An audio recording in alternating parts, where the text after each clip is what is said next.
Hey friends and family, how is everyone today? This is a thank you video to Vinyl Disorder, VINYLxDISORDER, or is it just Vinyl Disorder? Carl, my brother, thank you so much. Thank you so much. Recently he had a couple videos where he had stuff for sale and trade, and I took him up on it because he showed a couple things that I've been wanting.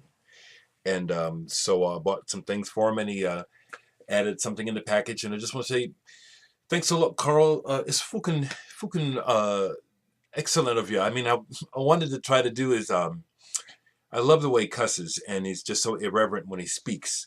Really, I like you a lot, Carl. I can tell that if we could get together in person, we would have a good time together. We would enjoy each other's company. But I bought from him the thing he showed that I said, oh, I've been wanting this Magma, Mechanic Destructive Commando. I've just really been wanting it for my collection. Now, this is one where there's a lot of singing, and I really don't like the singing, that much. Really, I just don't. The music is great, and so in many ways, this is more for my collection than something I'm going to be spinning a lot. I'll talk more about some thoughts I had about that as I played it, and then some things I played afterwards. Thank you so much, Vinyl Disorder, for helping to me to further my Magma collection. This is. I remember when this first came out and the name kept catching my attention, Mechanic Destructive Commando, and I was thinking, I think there was a reference to that in a comic book or something is where I first heard it, and that's why it always tripped me up. It's like, what is this? The other thing I bought from him was this album Introvert by Jonathan Swift. And honestly, thank you, Vinyl Disorder, for selling me these at decent prices. This album is just okay. It's really not great, but I wanted it for the cover, to be honest. I love this cover. I also like I like the late 60s to mid 70s period for pop and sub-pop rock. There's one good song on this album. Mostly it's just really forgettable. I've played it all the way through already. But there's just enough that I'm glad that I went ahead and got it. I love that cover. I love the portrait of the girl there, nude, with her hair just covering her breasts. That's English to me. And it's on the CBS label, the orange one. I just have a nostalgic, I don't know if that's the right word. I like those records. Fillmore Lincoln fits in with that area of stuff. Hot Legs. The stuff that 10cc was doing before they became 10cc. I like that stuff, so I like the more obscure stuff I like to collect. Well, he also sent this as well because I think we talked about it when he showed these many videos back, and I expressed interest in it, and he sent me one of them. Thank you so much, Carl. The BBC Radiophonic Workshop, Atmospheric Sounds and Effects, Out of This World. Thank you so much. This is a definite addition, proud addition to the Dereck Higgins collection. I love sound effects and just love quirky stuff like this. I just love stuff like this. So thank you very much, Carl, for sending me those records. Those are my new records besides the Throbbing Gristle this week. Last night, while listening to that and kind of looking through my records to see if I already had something for Miracle Decay, she was chosen for me in the latest vinyl swappery to send her something monster. I've got some things that I'm going to send her, but I haven't found the monster record yet. But while I was listening to some of my other records that were for sale, a couple of them came out of the for sale and they go back into the collection. I'm going to agree with Mr. Fartboy. Sometimes I'm a bonehead to music. First impressions are usually pretty strong, but sometimes I don't get something right away. And then later on, it's like, ooh, I missed that. And one of those records is this, David and David. I was going to sell this, Boomtown. They had some hit off here, I forget what it was, but I was just thinking, this is just okay. And somehow I ended up hearing the song. Oh, I just played it. A Rock for the Forgotten. I just put on side 2. And that song is great. And consequently, so check it out. I put this on after I listened to the Magma, and the Magma wasn't an enjoyable listen. It was, as far as the vocals, it was like, oh, I'm really glad to get this Magma, but it's like, I took it off because the vocals were getting in the way of the music.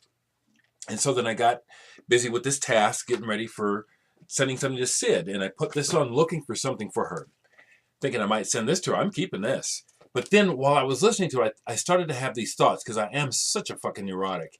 I thought to myself, so have I just been on a bender and kind of out of my mind thinking that I really like this avant-garde, out of the way music, but I really like pop? Because I was really enjoying that song. And then the next song came on. And it was back to that usual thing, which is very well constructed, but it's just not for me. So I just thought I would add that. I pulled this out and I'm just starting to listen to it. My Beautiful Green Pea Boat. Beautiful Green Pea Boat. Obsessions. You know, sometimes you'll be looking at your spines and you'll say, well, I forgot what that's like. And this is some kind of gothy thing. I have to listen to it because it's starting off kind of tepid. I know I kept it for a reason, but I just popped it on and it didn't click right away. So just a really quick commentary. I'm not going to defend the music that I make. I will explain myself. The piece of music I made recently that I shared with you guys, it's therapeutic for me when I make that music. You know, I have chosen to live singly and kind of like this because relationships are very hard and emotional. And I, for one, takes me a long time to recover from breakups, emotional turmoil. I don't care for it. I don't like that. Some people like that. Let's fuss and fight and then we fuck because it's going to be even better. I don't like that. You know, I just rather be left alone. I think that comes through in a lot of the music that I personally make, especially this piece that I just uploaded. I hadn't made any music for a while. I decided, let's see what happens. I followed the first things that came to me. As I was developing the piece, I was noticing, oh, this is coming out really kind of treacly and kind of nicey, but that's what's happening, so I went with it. Is it devoid of my personality? Is it devoid of anything of depth? You could say that. But all I can tell you is I had a fantastic time making that, and it really felt good. And when I was done, I felt so good about it, I wanted to share it. So when I share things, of course, you know, I run the risk of people who don't like it telling me. And of course, it's disappointing to be told that you don't like, you know.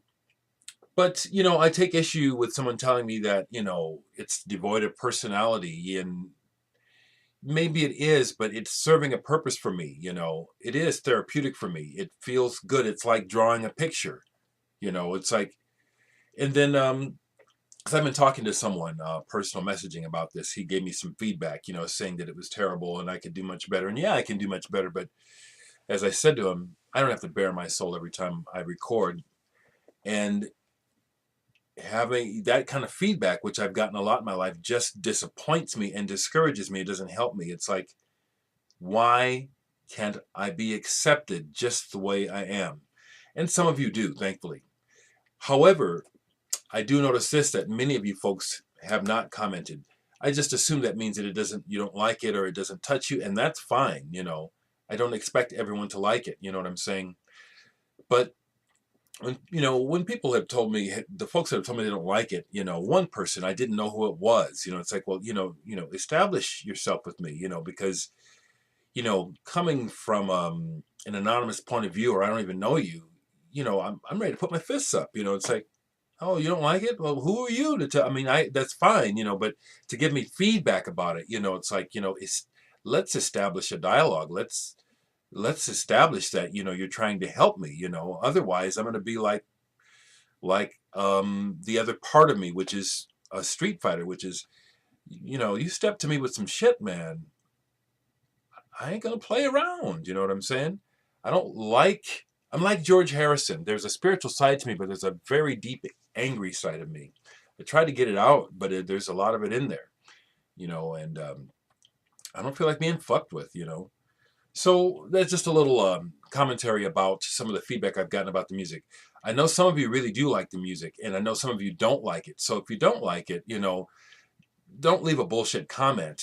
You can tell me you don't like it, but I want you to understand why I make that music. It is for me. It is a form of therapy. It is a form of comfort. It's like just trying to have a good day. Okay, I'll make this music. It helps me have a good day. I ain't trying to prove nothing. I'm not trying to win somebody's heart. I'm not trying to express some of that deep anger. Frankly, when those kind of pieces come out, when I work on pieces that are very cathartic, I haven't been doing it lately because my nature is, I think I'm kind of manic depressive. And when I open that up, I'm gone for a few days, and it's like I'll be up and intense and I have to work. You know what I'm saying? And it's like when I open that up, it's like, it's like I have to work full time. I don't have the luxury of being an artist. And when I open that channel up, it's like I got to come back down. And it's hard to come down. That opens me wide open to make music that straight from my soul and my gut. And, to try to do that in a couple hours and then go back to work the next day, it's rough. And so I don't do it very often. I'm just trying to explain people. So the music that I've shared for the most part has been this kind of comfort food where it's music that helps me to exist. I want you to understand that and why the folks that tell me they don't like it and tell me this and that, why. Well, I appreciate your feedback, but I need you to understand this music is good. If you don't like it, that's fine, but it is good and it is a part of who I really am. It really is. I don't have to show you my sex and soul and blood and guts and spit and turmoil in my music all the time. I do it in my videos right now. I'm telling you, So I want to end by saying thank you to this person for breaking his anonymity and sharing who you are. I appreciate people being real with me. I don't want people kissing my ass. But reveal yourself to me. As I just said to this person, I have had people, because of my work, stalk me. And, anonymous negativity or what comes across anonymously slightly negative puts me up on my guard. It's like, where's this coming from? What do you want? Step out into the open and then I can deal with your ass. You know what I'm saying? Thank you, man, for... So this is a thank you to that guy, I won't say his name, for being real with me, but finally dialoguing with me, because that's what I want. You know what I'm saying? I ain't perfect. I'm human. And I have a right to be exactly the way I am, who I am. Okay? Just the way I am. I do want your acceptance. I know I can't have everyone's acceptance, but I do want your understanding. I do want your acceptance. I do want you to be nice to me. And I can accept unniceness from friends, but let's establish that we're friends first. Dig?